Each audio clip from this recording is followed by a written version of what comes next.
First পার্টটা নিশ্চয়ই সবাই দেখেছো। তো তারপরে আমার স্বাভাবিক মুডটা খারাপ ছিল যেহেতু আমার সানগ্লাসটা হারিয়ে গেছিলো। আমার মন খারাপ দেখাতে ও বললো চলো তোমাকে বাজার কলকাতা থেকে ঘুরিয়ে আনি, আর আমারও ওখানে কিছু কিছু জিনিস কেনাকাটি করার আছে।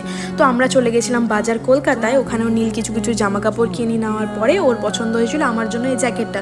তো এটা দেখেও আমাকে নেওয়া করাবে, বাট আমার অতটা খুব একটা বেশি ভালো লাগেনি, বাট একটা ব্ল্যাক ছিল সেটা আমার খুব ভালো লেগেছিল। আমাকে বলছিল এটা দিয়ে তোমাকে ভালো লাগবে, তো আমি ওকে বললাম যে তুমি যে বললে আমাকে ভালো লাগবে, তো ভালো তো লাগলো না। আর অ্যাকচুয়ালি ব্যাপারটা ভালো লাগার জন্য না, আমার অ্যাকচুয়ালি খুব মনটা খারাপ ছিল বলে ও এত কিছু করছিল। তারপর আমরা চলে গেলাম ডিরেক্ট খেতে, কারণ এইসবের চক্করে আমাদের সারা দুপুর কিছু খাওয়া হয়নি। আর খেলাম ওখানে মোমো, চিকেন রোল আর পেস্ট্রি আর কোল্ড ড্রিঙ্কস। আর আমি এখানে পুরো পুরো নিজেই খেতে যাচ্ছিলাম, দেখো কত বাজে। আর সব কিছু কমপ্লিট করার পর আমরা বাড়ি রওনা দিয়েছিলাম। আর আসার পথে চা না খেলে হয়, পাপ্পুদা ধাবাতে দাঁড়িয়ে চা খেলাম। আর রাত্রে বেলা আমাদের বাড়িতে ডিনার করার কথা ছিল জয়ীর আর নীলের, তাই জয়ীকে পিক আপ করে ডিরেক্ট বাড়ি গেছিলাম। আর ছিল মেনু এত কিছু। তো আজকে ভিডিওটা এইটুকুই, দেখা হচ্ছে নেক্সট ভিডিওতে, বাই।